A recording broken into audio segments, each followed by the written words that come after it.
Shalom, jumpa kembali ya. Kali ini dalam episode yang kedua. Jadi kalau Bapak Ibu Saudara sekalian tiba-tiba nyampe di siaran yang saat ini, bisa keluar dulu ya. Kembali dulu nonton yang episode yang pertama ya. Bagaimana saya saat ini dengan saudara saya, Bro Berry ini ya, kita sharing tentang lepas dari masalah ikatan dosa dan kecanduan ya. Jadi untuk lengkapnya bisa nonton di episode yang pertama baru menuju episode yang kedua ini. Nah, kita akan lanjut ini ya. Begitu luar biasanya perjalanan dari Bro Berry ini, dan sempat jadi penada juga ya di Jakarta ya. Nah, ceritanya gimana itu? Jadi karena konsumsi narkoba itu sangat tinggi ya. Saya setiap hari itu kurang lebih hampir 20 juta harus habis ya. Oh ya. Kecanduan, jadi, karena kecanduan. Jadi harus make. Nah, jadi dengan keadaan itu ya, dengan posisi saya, kondisi keuangan saya sudah merosot. Sudah bangkrut juga waktu itu. Jadi akhirnya saya harus putar otak. Jadi kan karena orang bisnis ya bro. Jadi kalau saya ngelakuin kan agak repot ya. Jadi saya coba ya memakai teman-teman, rekan sekerja, jalan pintas, jalan gitu pintas ya? Karena saya banyak kenalan, jadi saya mengambil dan saya menjual kembali, dan di situ ada keuntungan. Barang-barang curian gitu. Ya, barang-barang curian. Misalnya apa aja ini contohnya ini? Banyak lah bro. Oke, lalu juga sempat jadi bandar ini ya? Ya sempat. Bandar kecil-kecilan, bandar besar ya sempat. Pokoknya semua dilakukan untuk supaya mendapatkan barang itu.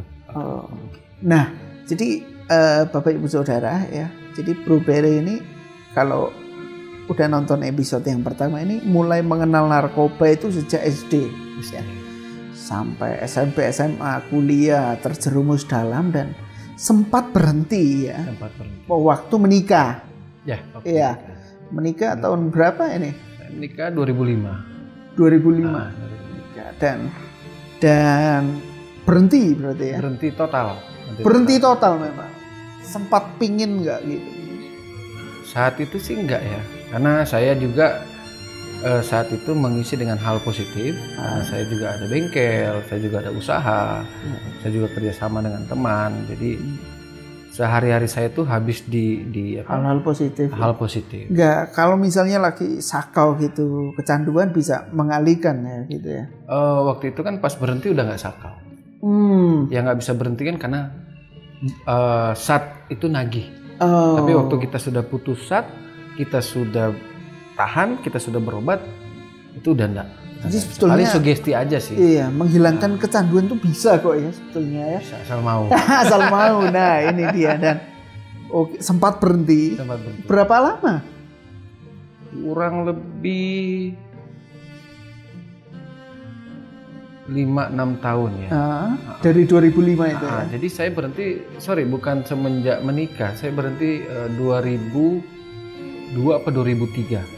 Jadi dari waktu pacaran mungkin sebelum ya? Menikah masih pacaran saya sudah berhenti. Dan kurang lebih sekitar 6 tahunan. Saya berhenti 6 sampai 7 tahun saya berhenti. Benar-benar lepas ya, putus ya. Lepas. Ya paling kenakalan dikit-dikit paling. Ya, alkohol paling ada itu. Iya. Lalu setelah 6 tahun itu kembali lagi. Nah, kenapa itu? Alasannya kenapa itu? Alasannya orang Jawa bilang loro hatinya gitu. Jadi iya. Sakit hati. Masalah rumah tangga. Ya karena egoisan ya. Iya. Oh, ada masalah ini dalam rumah tangga. Keegoisan masing-masing lah. Oke. Jadi di saat ada masalah itu saya mencoba untuk pelariannya di lain. Melampiaskannya di. Tapi akhirnya bisa juga. Karena gini,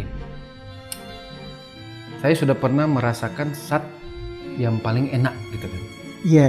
Jadi akhirnya waktu kita coba di saat mau minum lah, mau apa, nggak bisa. kurang puas gitu rasanya. Kurang puas. Sama halnya seperti kita bro minum ini ya Coca-Cola ya. Nah, pasti tahu dong rasanya. Iya. Terus kalau panas-panas kan enak itu kepake es. Kalau cuman es teh mungkin kurang ya. Wah ini Coca-Cola ini kan. Jadi ada sugesti yang sama kuat. juga cara kerjanya di narkoba gitu ya. Kalau udah merasa betul. Pernah merasa yang paling enak gitu ya. Ibarat sugesti. Mau baliknya ke situ ya. Ya pasti memori kan. Dan waktu ada masalah keluarga, lupa Tuhan mungkin ya, sakit hati, sehingga larinya kembali ke situ. Dan jauh lebih parah dari sebelumnya. Menurut saya ya paling parah.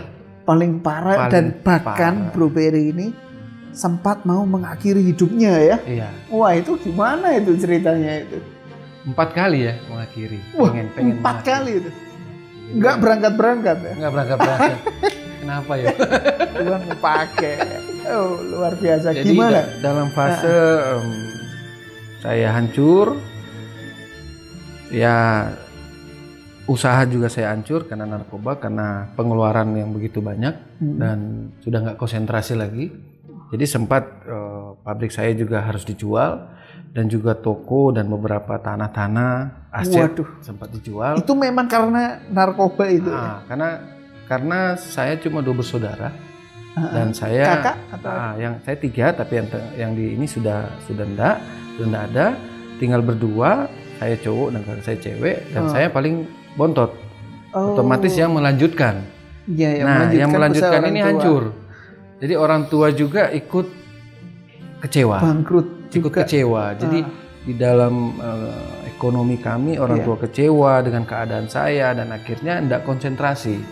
Dan saya juga pengeluaran saya yang begitu besar di Manado waktu itu sempat banyak hal yang saya lakukan dan akhirnya dengan itu ekonomi kami menurun. Jadi dengan keadaan seperti itu saya makin frustasi, malu terus juga pengen mengakhiri hidup itu tadi. Jadi saya dengan apa itu? 4 kali ya saya pengen mati enak ya. Nggak lompat dari gedung gitu. Kurang keren. Jadi waktu itu saya pikir cara yang terbaik untuk mengakhiri adalah saya pakai banyak-banyak gitu loh. Jadi biar overdosis. Tapi lucunya bro, nggak pernah bisa. Sekali udah berbusa, tiba-tiba anak saya panggil. Berbusa. Ya, anak saya. Itu posisi udah ada anak ya? Udah ada anak. Usia berapa itu anaknya? Waktu itu anak mungkin sekitar 2-3 tahun. 3-4 tahun. Anak ngelihat ini ya? Jadi enggak. Saya kan kalau make saya nggak pernah di depan anak. Iya. Tapi saya selalu di WC kalau ada dia. Nah, di WC tuh lama.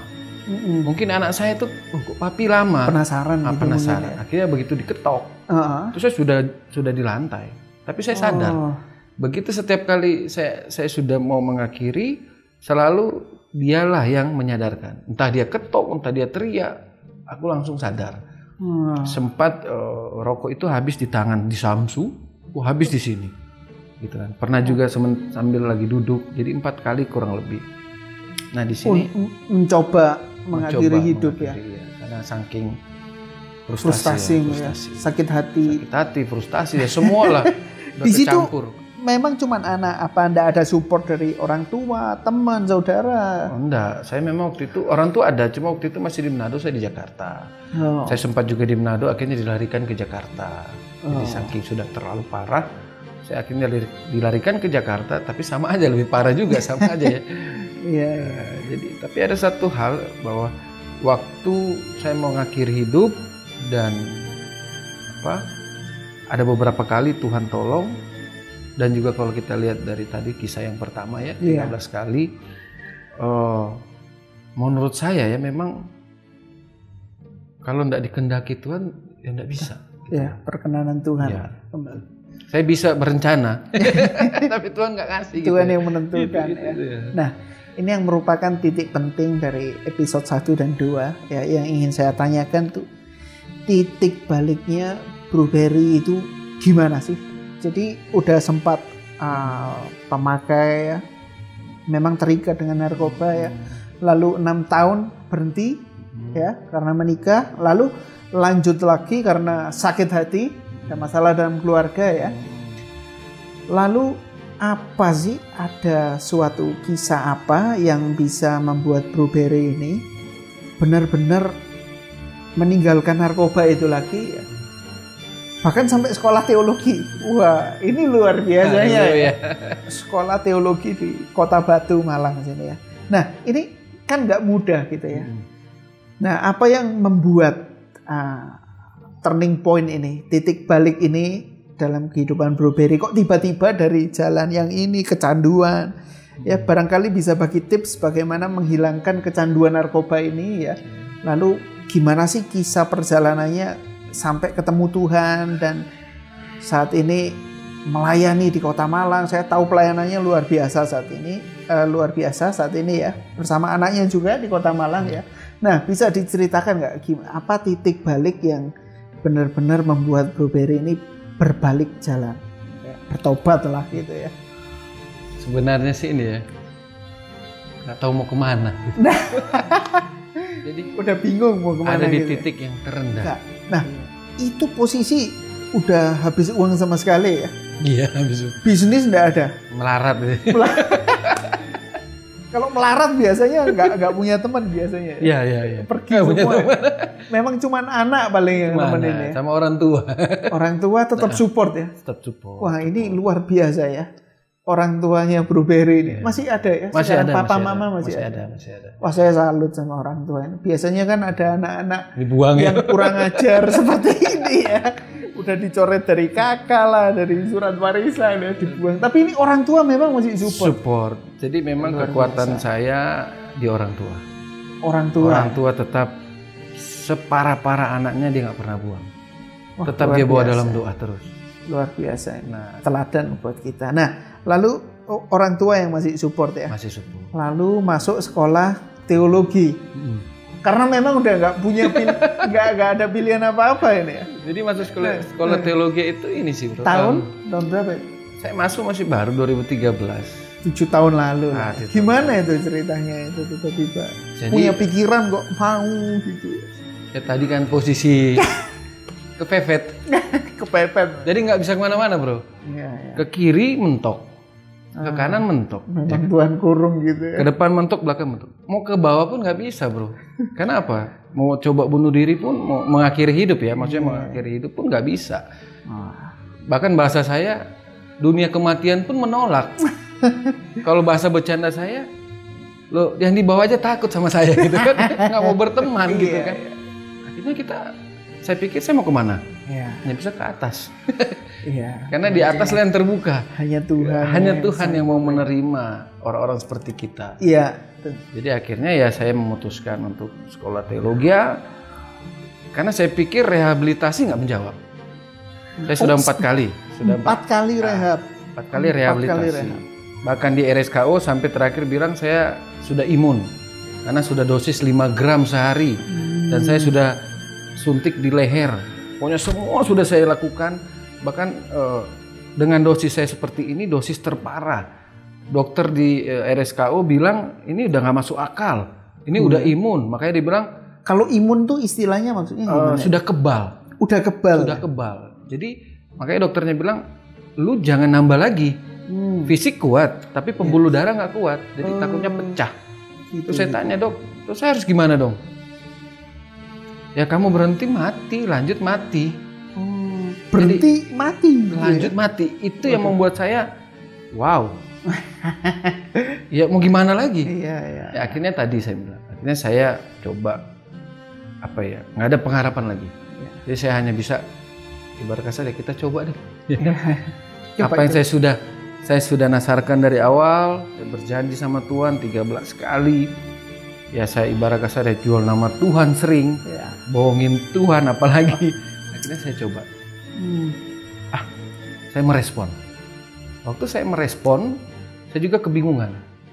Mau seperti apa?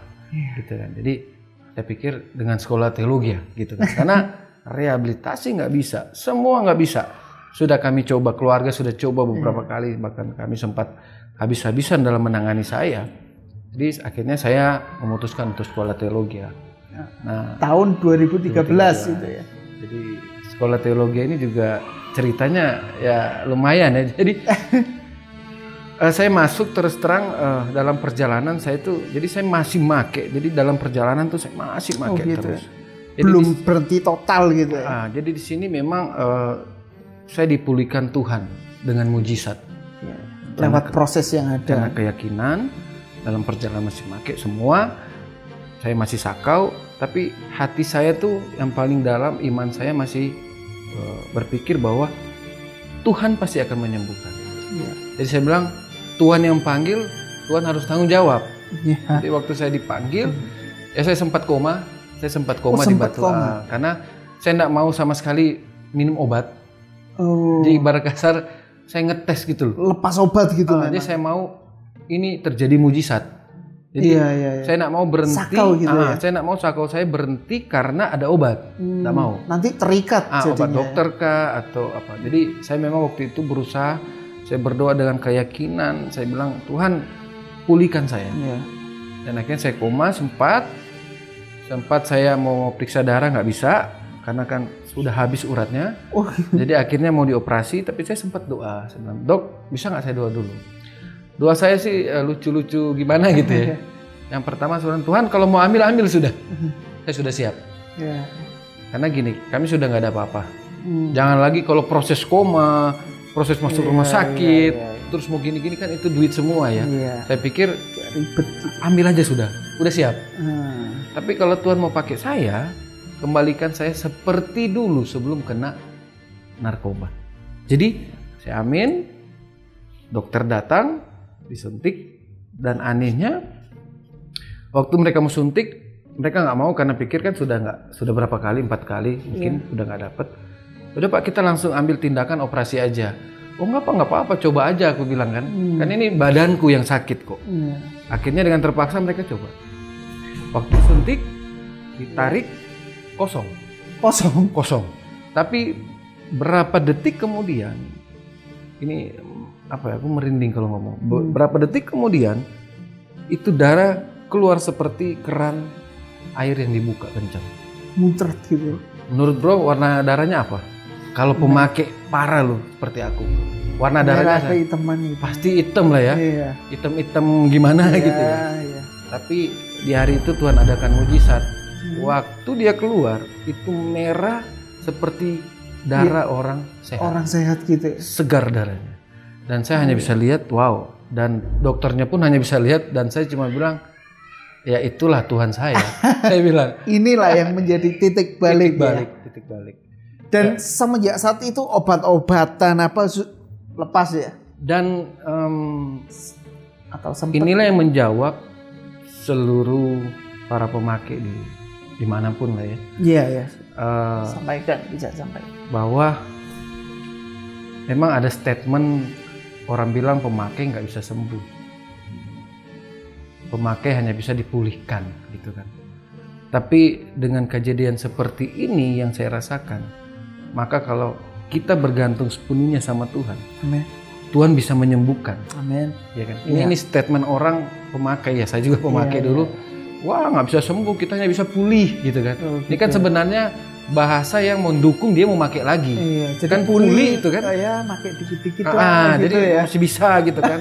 Tapi nggak semua memang Tuhan pakai cara masing-masing. Iya. Satu hal yang saya ambil dan saya petik bahwa apapun ya kita terikat, mau narkoba, mau apapun ya. Tapi ketika kita mau dan kita andalkan bukan 99%, tapi 100%, maka Tuhan juga akan memberikan kuasanya bagi kita.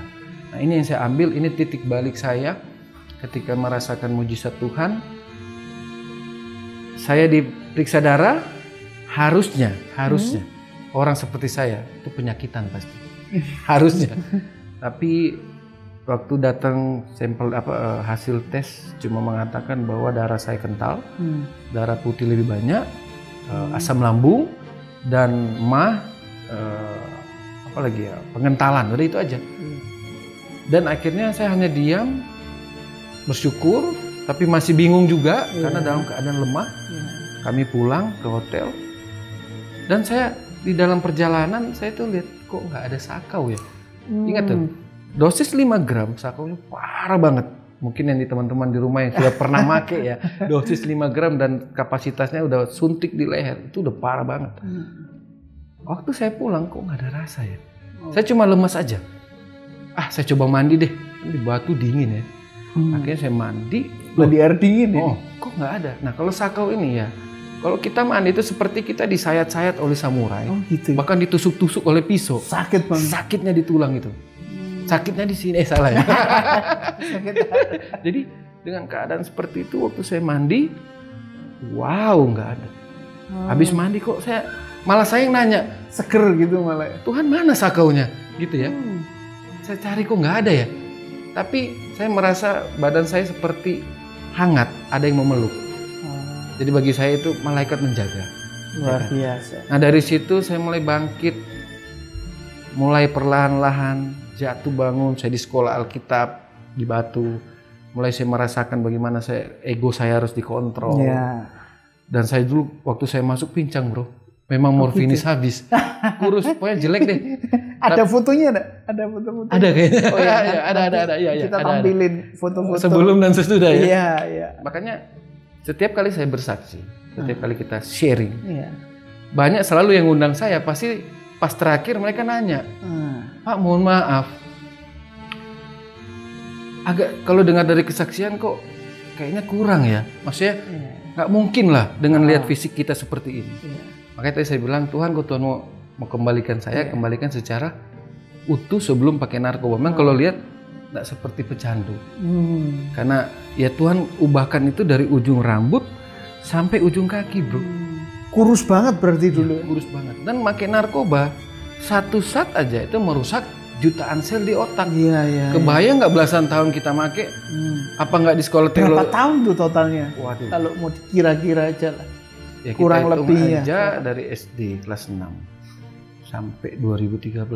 Ada jeda 6 tahun. Mungkin sekitar 15 tahun lebih. Kebayang nggak? Belasan tahun padahal. Koslet nggak? Ya pasti koslet tuh bro ya. Tapi Tuhan mengubah. Saya waktu tingkat 1 parah bro, nggak nyambung ngomongnya. Kakak tingkat saya yang melihat proses saya juga bingung. Tanya nama cuma jalan pincang. IP saya nilai saya di kuliah, waduh, sangat tragis bro. Tapi Tuhan pulihkan luar biasa. Tuhan pulihkan. Bahkan sekarang saya lagi lanjut, ya mudah-mudahan bulan depan menyelesaikan pasca sarjananya. Wah, puji Tuhan luar biasa. Jadi Tuhan gak kalau mustahil, ya tidak mustahil. Lukas 1 ayat 37 bro, itu pegangan saya. Iya, nah bisa dibaca di sini ayatnya. Nah, luar biasanya juga ini bro punya pelayanan di jalanan ya. Punya Instagramnya bisa dikipoin juga ya. Nanti. Nah, Bro Berry ini melayani di mana aja sekarang kesibukan pelayanannya? Saya banyak di penjara dan juga di komunitas narkoba. Baru aja juga anak-anak jalanan. Ya anak-anak klub motor, klub mobil, Gojek, Grab, teman-teman klub dulu, sahabat-sahabat dekat. Inilah yang saya layani karena memang panggilan saya seperti itu. Dan juga di beberapa komunitas dan juga ada kerjasama dengan gereja dan lain-lain. Puji Tuhan, jadi kita udah dengar dalam 2 episode ini ya. Selanjutnya kita masih konten bareng lah bro ya. Banyak konsep ya. Luar biasanya ya. Memang ini kesaksiannya sangat dipersingkat sekali ya. Sebetulnya kalau dia mau cerita detail-detailnya, wah itu sampai tahun depan bro. YouTube nggak kelar-kelar. Ya. Jadi ya Bro Berry ini pelayanannya luar biasa di Kota Malang ya. Nanti kalian bisa kepoin di Instagramnya juga, di media sosialnya, dan luar biasa. Memang saat Tuhan mengubah seseorang ya, dan saat kita menyerahkan hidup kita sama Tuhan ya, kelihatannya nggak mungkin ya. Tetapi bagi Tuhan tidak ada yang mustahil. Saat kita berserah penuh sama Tuhan. Nah, apalagi ya lewat kecanduan, lewat hal-hal yang sudah dilewati oleh Bro Berry, ternyata juga ada orang tua yang senantiasa menyupport, mendoakan anak-anaknya. Jadi bagi Bapak Ibu Saudara yang di rumah yang menyaksikan tayangan ini, mungkin anak kita, anak-anaknya nakal banget ya, terikat berbagai macam dosa, cuman bisa lari ke Tuhan ya. Ya kalau kita mau pukuli anak kita, mau marahi habis-habisan, justru mereka melawan ya. Melukai mereka. Iya, melukai ya. Biar Tuhan yang nyentil. Ya. Jadi tidak ada yang mustahil sekali lagi bagi Tuhan. Seperti kesaksian Bro Berry tadi, walaupun dalam keadaan yang habis sekalipun ya, orang tua tetap support dan penyerahan diri kita sih ya sebetulnya harus total sama Tuhan. Itu yang bisa membuat kita lepas dari kecanduan. Ya, jadi puji Tuhan, Bapak Ibu Saudara, terima kasih sudah menyaksikan tayangan kami ini. Jangan lupa like, subscribe, ya, follow, ikuti terus. Kalau ada pertanyaan barangkali bisa komen di bawah. Bro Berry bisa chatting lah ya. Ya, siap. Atau yang mau tanya lebih detail, Japri nanti sendiri lah ya. Ya mungkin ada yang kesulitan bagaimana menangani. Mungkin orang tua bingung bagaimana menangani anak-anak yang kecanduan. Iya. Mungkin juga bingung mau bawa kemana mereka. Mungkin juga ada anak-anak juga yang di rumah. Ya mungkin setelah mendengar ini pengen terlepas, mau tipsnya silakan hubungi kita ya.